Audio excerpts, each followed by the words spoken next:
कि sampling and non sampling errors क्या हो सकती हैं और उनको मिनिमाइज कैसे किया जाता है। देखो, पूरा का पूरा सैंपल डिजाइन या सैंपलिंग इसीलिए होता है कि आपके एरर्स कम हो, मिनिमम एरर्स हो।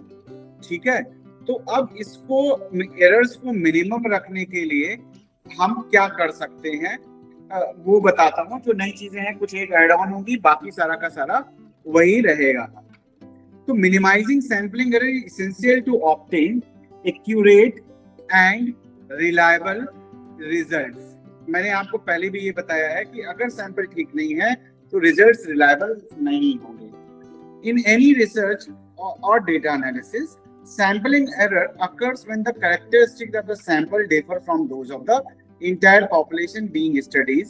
तो अब क्या होता है कि अगर हमारा सैंपल हमारे पॉपुलेशन की तरह नहीं है, यानी हमारे यूनिवर्स की तरह नहीं है, जिसको यूनिवर्स भी बोलते हैं, तो हमारा जो रिजल्ट है उसको हम जनरलाइज नहीं कर सकते।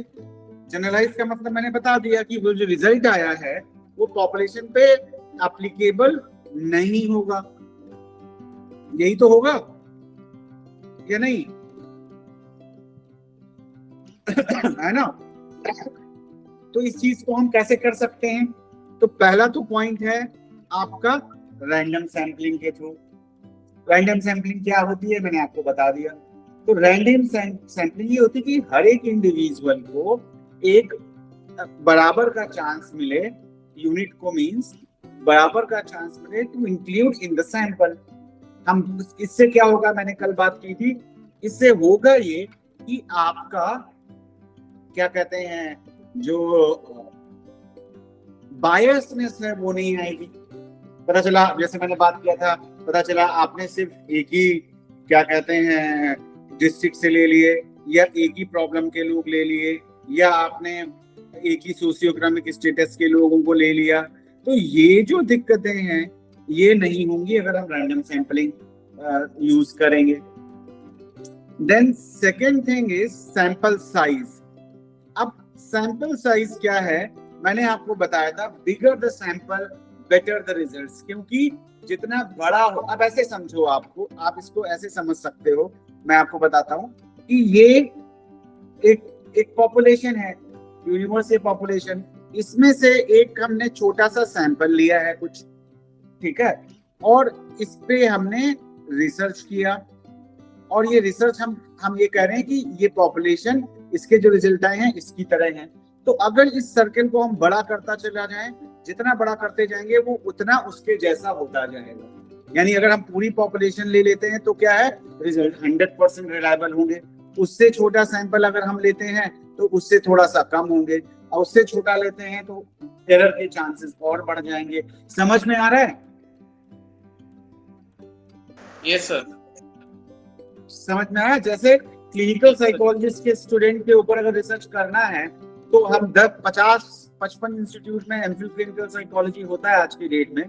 तो अगर हम ये जानना चाहें कि वो उनका जो प्रोफेशनलिज्म है या जो भी है कैसा रहता है, और 55 के 55 इंस्टीट्यूट हम ले लें तो रिजल्ट एक्यूरेट होंगे। लेकिन अब 55 में से अगर हम 5 इंस्टीट्यूट के बच्चे लें तो रिजल्ट्स मैच कर सकते हैं एक इंस्टीट्यूट से दूसरे इंस्टीट्यूट में, या कम मैच कर सकते हैं। तो यही चीज है। तो यहाँ पे भी यही है कि जितना बड़ा सैंपल पॉपुलेशन से आप लेंगे उतना बेहतर जनरलाइजेशन होगा, है ना?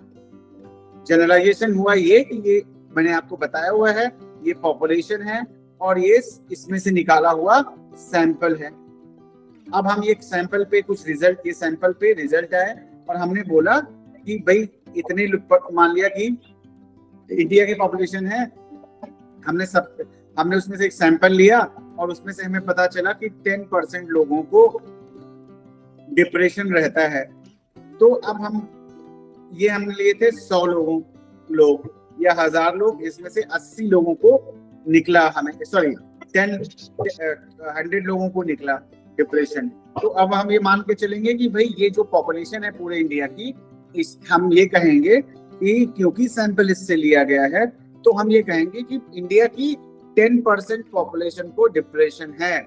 और इंडिया की 10% क्या हो गया, बहुत बड़ी मान लिया 10% क्या हो गया, अगर 100 करोड़ भी लेते हैं तो आई थिंक 10 लाख या 1 करोड़ हो गया, 1 करोड़ हो गया आई थिंक, 10 लाख। हाँ 10, हाँ तो 10 लाख या 1 करोड़ जो भी है, तो हम ये कहते हैं इसी प्रोसेस को हम जनरलाइजेशन बोलते हैं। समझ में आ रहा है? मैं एग्जाम्पल से इसलिए समझा रहा हूँ कि आपको समझ में आ जाए, कोई कंफ्यूजन ना रहे। ठीक है, क्लियर है ये? तो bigger the sample size, bigger better the result. Then number 3 is stratified sampling, जो हमने अभी की है ना। If the population can be divided into sub groups strata based on the specific region, use of stratified sampling. This involves randomly selecting samples from each stratum and ensuring representation from all relevant groups. अब एक चीज और देखते हैं कि ये population है पूरी, ये पॉपुलेशन हमारी पूरी है, ठीक है। अब इसमें बहुत सारे सब स्ट्रेटम है। मान लिया ये एक रेक्टेंगल जो मैंने आपको बना के दिया, मान लिया ये इंडिया है, ठीक है। अब इंडिया में north, south, east, west, north east, north west, south west, south east, ये सारे हमारे स्टेट्स हैं, ठीक है। तो अगर हम रैंडम सैंपलिंग लेते हैं तो क्या होगा, हमने सारे जगह के लोगों को ले लिया, उसमें रैंडम सैंपलिंग कर ली, पता चला इसमें से कुछ आ गए, इसमें से कुछ आ गए, इसमें से कुछ आ गए, इसमें से कुछ आ गए, है ना। और इसमें से ये हो गया ना, हाँ, और इसमें से कुछ आ गए, पता चला इसमें से 10 हो गए, 10 लोग आ गए, इसमें से 20 आ गए, इसमें से 50 आ गए, इसमें से 100 आ गए, ये सेंट्रल हो गया सपोज, इसमें से 1 आ गया। तो क्या होगा, रैंडम सैंपलिंग से क्या होगा, हो सकता है किसी एक एरिया के लोग वहां पे कम आ जाएं, का नंबर्स कम हो जाए, तो क्या होगा, हमारा क्या कहते हैं, सैंपल रिप्रेजेंटेटिव नहीं होगा अगर हम रैंडमली सेलेक्ट कर लेते हैं। लेकिन अगर हम स्ट्रैटिफाइड यूज करें, कि पहले ही हम डिसाइड कर दें कि हमें 100 लोगों का सैंपल लेना है, 1000 लोगों का सैंपल लेना है, तो हमने ये डिसाइड कर दिया कि हम, जैसे ये 9 है ना, तो 9 नहीं 10 है टोटल, 5 है, तो 5 इसमें से डिवाइड करेंगे, अगर 1000 में कितना 50-50 आई थिंक आ जाएगा, 5 से डिवाइड करेंगे तो 200 आ जाएगा। तो हमने डिसाइड कर लिया यहाँ से लेंगे। आप अनिल जी अपना वो बंद कर लीजिए प्लीज।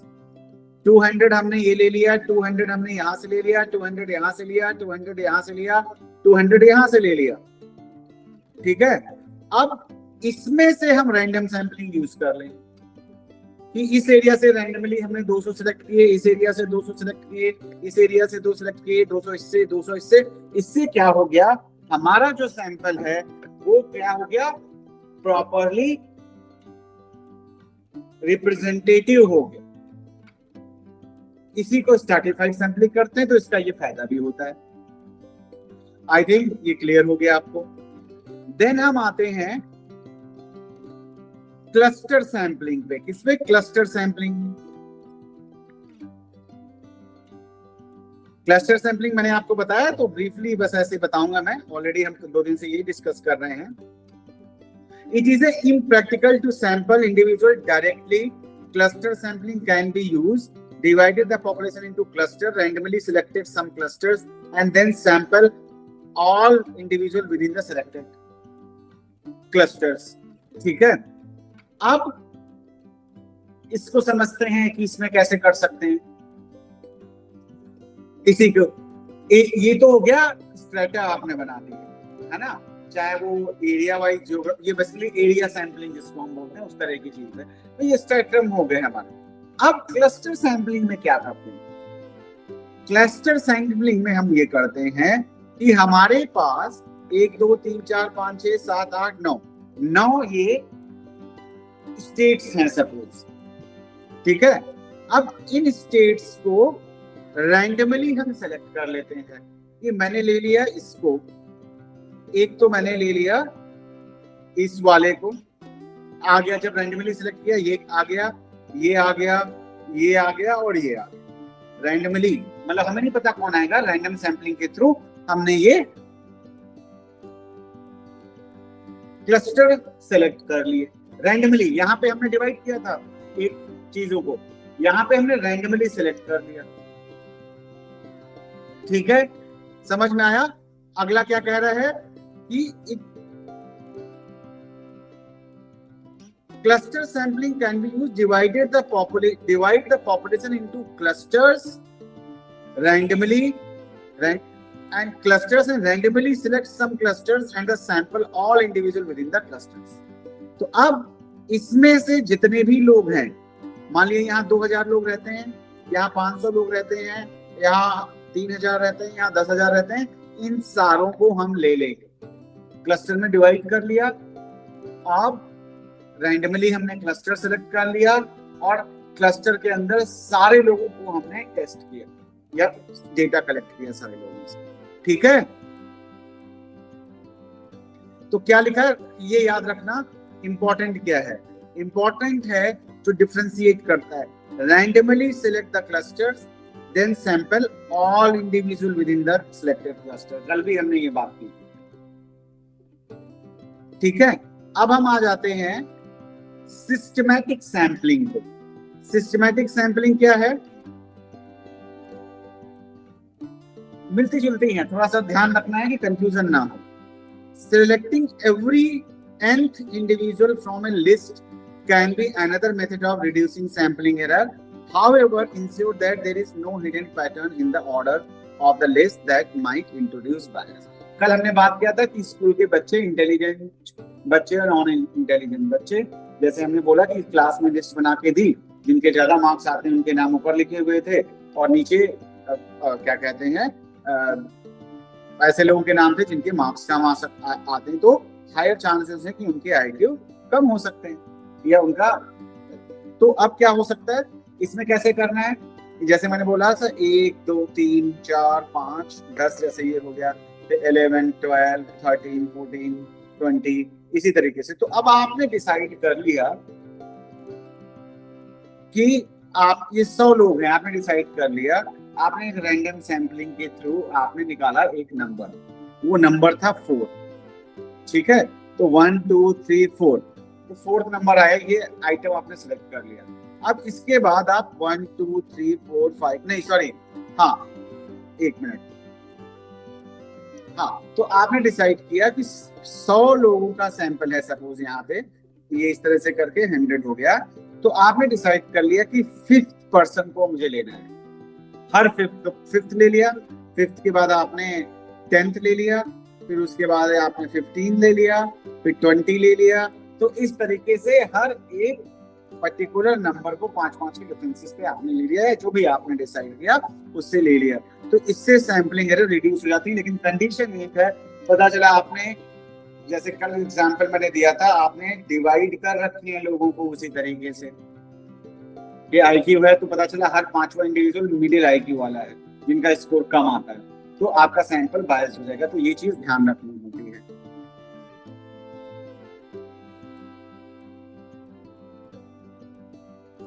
अब आया 6 नंबर, कैसे हम रिड्यूस कर सकते हैं। Non response bias occurs when some selected users do not participate in the study. Efforts should be made to encourage participation and minimize non-response to maintain the representative sample. अब problem क्या आता है कि आपने select कर लिया, चाहे वो रैंडम सैंपलिंग से किया, चाहे वो आप स्ट्रैटिफाइड से किया, चाहे वो क्लस्टर से किया, चाहे वो किसी और मेथड से आपने सेलेक्ट किया। जैसे इसी को ले लेते हैं, आपने सेलेक्ट किया था 5th आइटम, 10th 20th 100, ये कुछ आइटम सेलेक्ट किए। अब आप इस पर्सन के पास गए, है ना, इस पर्सन के पास गए और इसने बोला मैं तो आपको रिस्पॉन्स नहीं दूंगा। आप किसी से जबरदस्ती तो नहीं कर सकते, या मेरी तबीयत ठीक नहीं है, या उसको कोई और प्रॉब्लम है, या वो अवेलेबल नहीं है, या वो इंटरेस्टेड नहीं है। तो क्या प्रॉब्लम आएगी कि आपका सैंपल का रिप्रेजेंटेशन तो गड़बड़ हो गया। तो कोशिश हमारी होनी चाहिए कि हम मोटिवेट करें अपने डेटा को, मतलब यूनिट को, आइटम जिसको हम बोलते हैं, कि वो पार्टिसिपेट करे रिसर्च में। लेकिन कई बार वो नहीं करता है, या कई बार ऐसा भी होता है किसी की डेथ हो गई, तो आप क्या करोगे?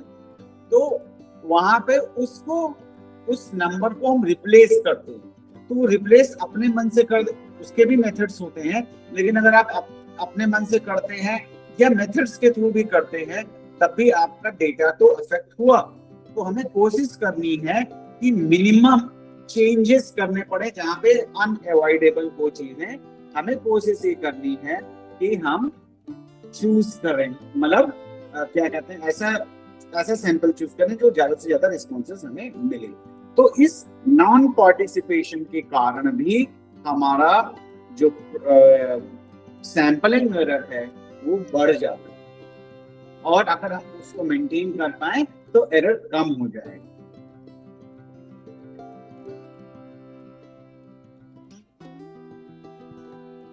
समझ में आई ये बात?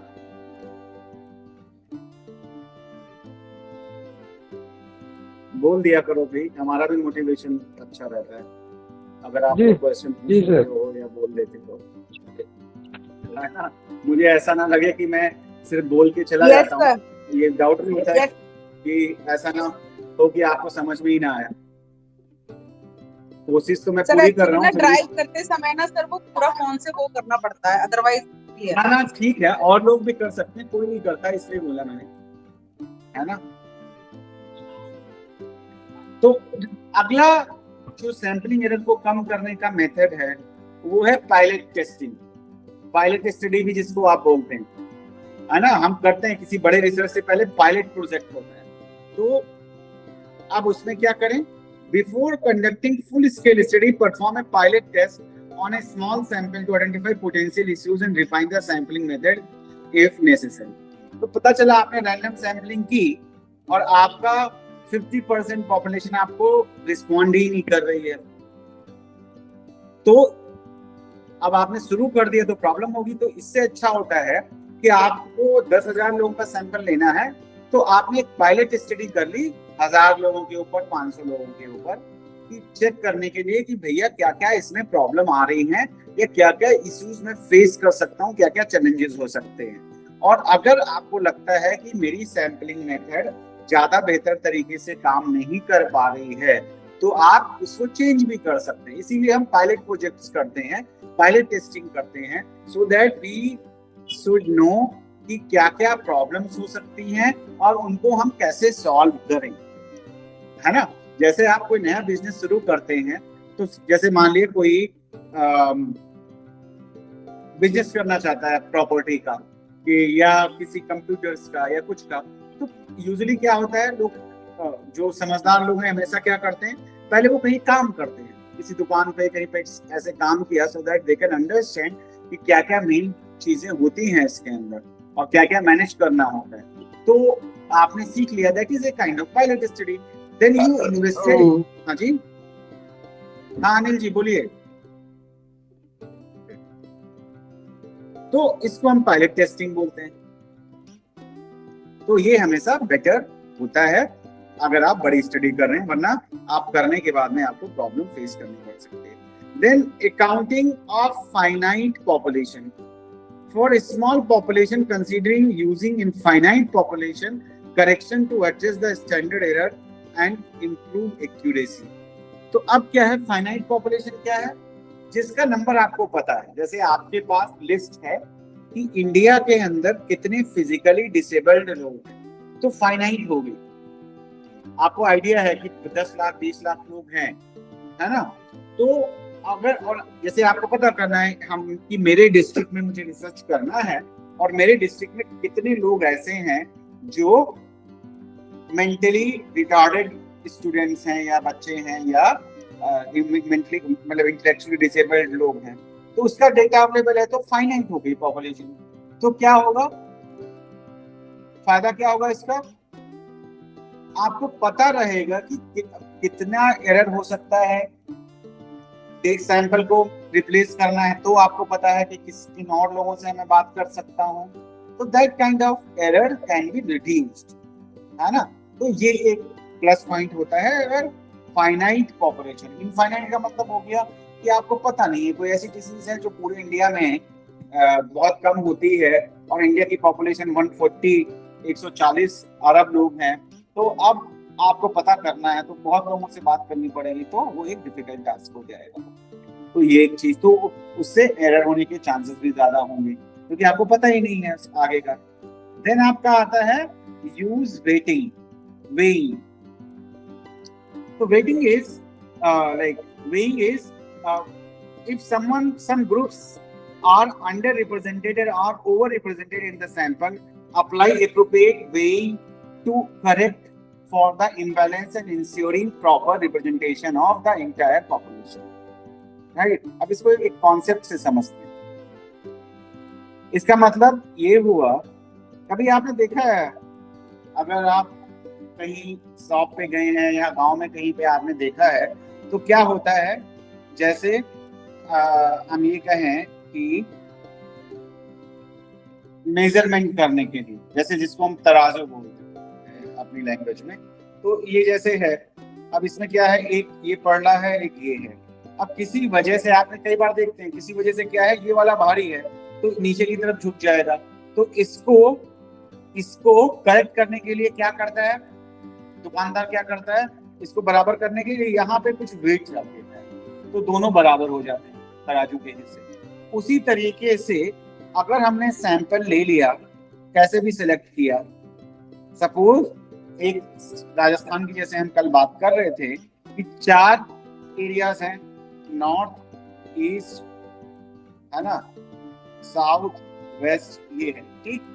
अब आपको यहाँ से 1000 लोगों का सैंपल लेना था, आपने रैंडमली सिलेक्ट कर लिया, लिस्ट निकाली और सिलेक्ट कर लिया, और सिंपल रैंडम सैंपलिंग के थ्रू, और अब आपको लगा कि भाई यहाँ के 50 लोग ही आए हैं, यहाँ के 100 लोग आ गए, यहाँ के 200 लोग आ गए, यहाँ के 500 लोग आ गए, इस तरीके से हो गया और 1000 हमारे कंप्लीट।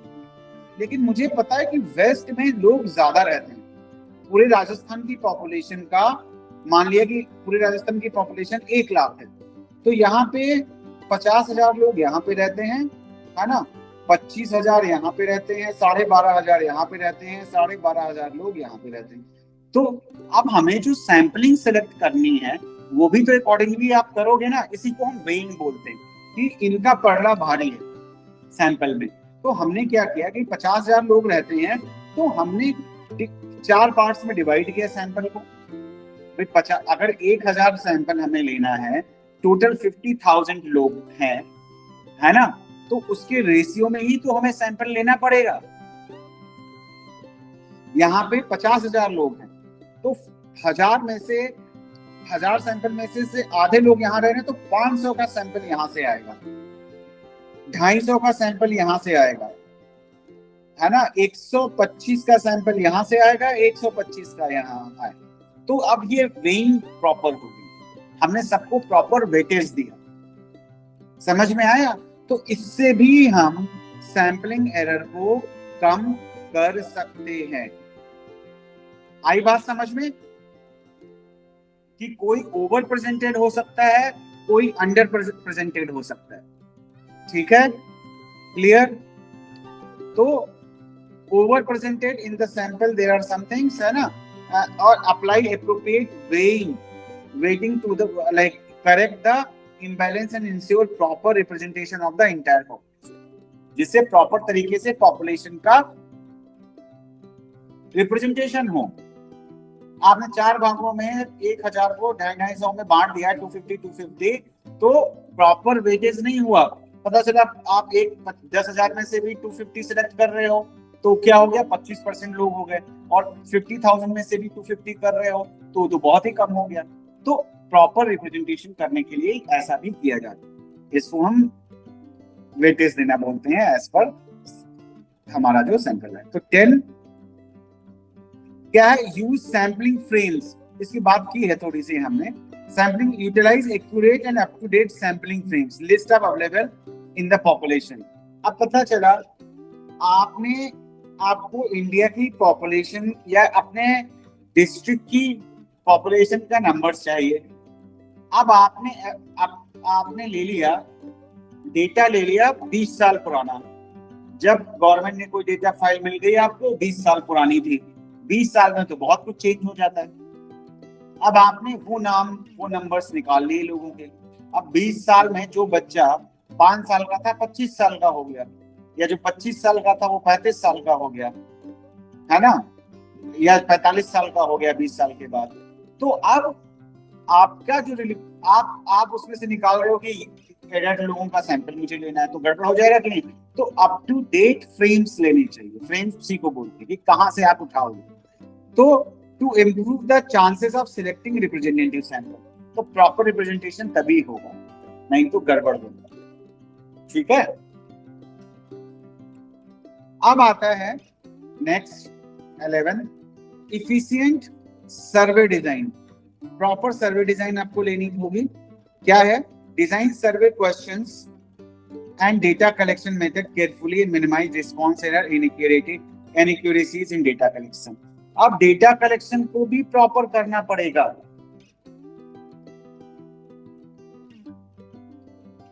ठीक है। अब इसमें क्या करना पड़ेगा? पता चला आप कर तो रहे हैं टेस्ट, और वो टेस्ट का जो साइकोलॉजिकल टेस्टिंग में हमने पढ़ा था वो टेस्ट रिलायबल वैलिड नहीं है, या आपने अपने मन से क्वेश्चंस बना लिए, तो क्या होगा? कभी आप कुछ पूछ रहे हो, कभी आप कुछ पूछ रहे हो, रिलायबिलिटी वैलिडिटी कम है तो आपका एरर भी ज्यादा होगा। तो क्या आपको पूछना है? तो प्रॉपर रिलायबल वैलिड टूल होना चाहिए, क्वेश्चंस प्रॉपर होने चाहिए। जैसे मैंने बोला था ना कैसे बनाते हैं क्वेश्चंस, टेस्ट डेवलप करते हैं। पता चला एम्बिगुअस क्वेश्चंस पूछ रहे हैं, मान लिया कि आपको मूड चेक करना है, आप क्लिनिकल साइकोलॉजी के लोग हैं, तो आपको किसी पेशेंट से बात करनी है और आप क्या कहते हैं, क्वेश्चन उसको पूछ रहे हैं, और क्वेश्चन क्या बता रहे हैं उसको पूछ रहे हैं, आप पूछ या बता रहे हैं, आप क्वेश्चन ये पूछ रहे हैं कि क्या तुम्हारा मन उदास रहता है। तो ये एक गलत क्वेश्चन है। ये हम तब पूछ सकते हैं जब हमारे पास फर्दर इंफॉर्मेशन है, तो नहीं तो ज्यादा एप्रोप्रिएट आंसर क्वेश्चन ये है कि आपका मूड कैसा रहता है मोस्ट ऑफ द टाइम। क्योंकि जब आप ये बोल रहे हैं कि क्या आप उदास रहते हैं, तो उदासी वर्ड आप उसको इंट्रोड्यूस कर रहे हैं, उसके मुंह में डाल रहे हैं कहने का, तो वो पर्सन हो सकता है वही रिस्पॉन्ड करे। तो ये करेक्ट आंसर नहीं, करेक्ट क्वेश्चन नहीं है। आपका क्वेश्चन होना चाहिए कि क्या मोस्ट ऑफ द टाइम या ज्यादातर समय आपका मन कैसा रहता है, या आपका मूड कैसा रहता है। तो proper questions with reliability and validity should be asked, otherwise आपके एरर्स होने के चांसेस बढ़ जाते हैं। इवन सैंपल भी आपने ठीक से कलेक्ट किया है तब भी। Remember that no sampling method can entirely eliminate sampling error। अब देखो भाई, कोई भी मेथड 100% बेटर नहीं होता है। ठीक है, सब कुछ अच्छा नहीं होता है, ये मान सारे मेथड्स ऐसा नहीं है कि आप सारे मेथड्स में, जैसे ये एक आपकी सैंपल है, अब इस सैंपल में से आपने जो भी सर ये पॉपुलेशन है, इसमें से आपको सैंपल लेना है, सैंपल लिया आपने इतना बड़ा, ठीक है, तो क्या होगा कि ये हर हालत में इसके और इसके बीच गैप तो रह ही जाएगा। अगर आपको 100% एक्यूरेसी के साथ करना है तो आप सैंपलिंग एरर मतलब जीरो करनी है, तो आपको पूरे सैंपल को इस पॉपुलेशन के बराबर करना पड़ेगा, यानी कि पूरी पॉपुलेशन को लेना पड़ेगा। तो जब हम पूरी पॉपुलेशन को लेंगे तो again the problem is the same, cost है, मनी है, सारा टाइम है, वो ज्यादा हो जाएगा। तो ये प्रॉब्लम्स इसके साथ में आती हैं। तो एरर सभी में होती है, इसीलिए जब आप स्टैटिस्टिक्स पढ़ते हैं वहां पे आप देखते हैं कि स्टैंडर्ड एरर ऑफ मीन है ना, या एसडी निकालते हैं, स्टैंडर्ड डेविएशन। तो क्या होता है वो मैं बता देता हूँ, आगे भी काम आएगा। कि जैसे ये है ना, जैसे आपने एक, ये नॉर्मल प्रोबेबिलिटी कर्व है, जैसे मैंने बताया, आपको बता रहा था मैं, ये है, ये नॉर्मल प्रोबेबिलिटी कर्व, सॉरी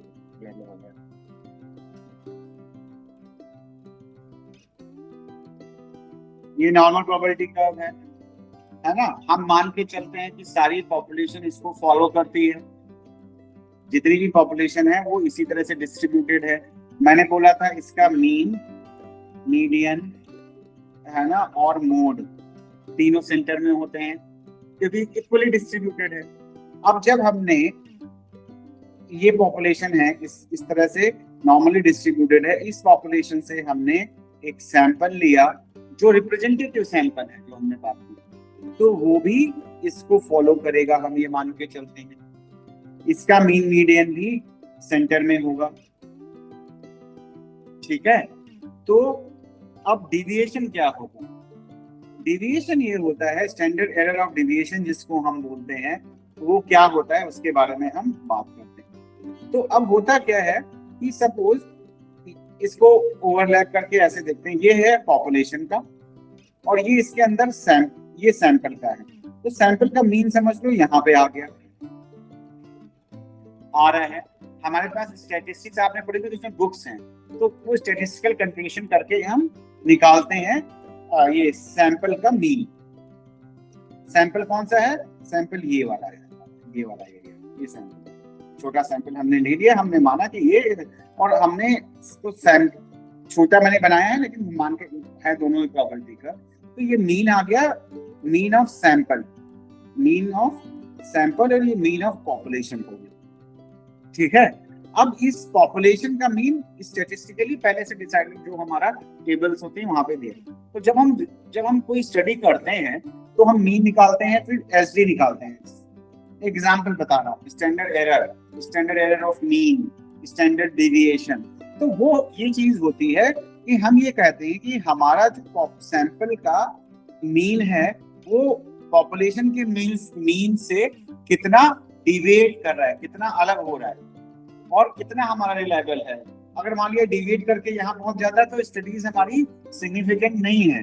अगर थोड़ा बहुत इधर उधर खिसकता है तो हम मान के चलते हैं कि ठीक है, इट्स ओके, इतना हम एक्यूरेसी है, 80% एक्यूरेसी है, it means it is a good test. तो ये हमें यहाँ से पता लगता है। अब एरर ऑफ मीन का मतलब जैसे SD3 आ गया आपका, है ना, तो SD हमेशा +-3 में होता है। तो 3 मतलब 3, हमारा जो रिजल्ट आया है वो 3 पॉइंट इधर जा सकता है, 3 पॉइंट इधर भी हो सकता है, यानी इतने एरर के चांसेस हैं, इतने डेविएशन के चांसेस हैं हमारे पास। तो इससे हमें अपनी स्टडी की एक्यूरेसी पता लगती है। तो ये आपका इसको हम बोलते हैं क्या कहते हैं, कि सैंपल और उसमें जो एरर होती है उसको कैलकुलेट करने का तरीका। लेकिन 100% कोई भी एक्यूरेट नहीं होता है, 60-70-80% अगर एक्यूरेसी आती है हम मान के चलते हैं कि ये अच्छा रिसर्च है। ठीक है, क्लियर है ये बात? बोलिए। Yes sir. कोई क्वेश्चन है किसी का? जी हाँ बताएं।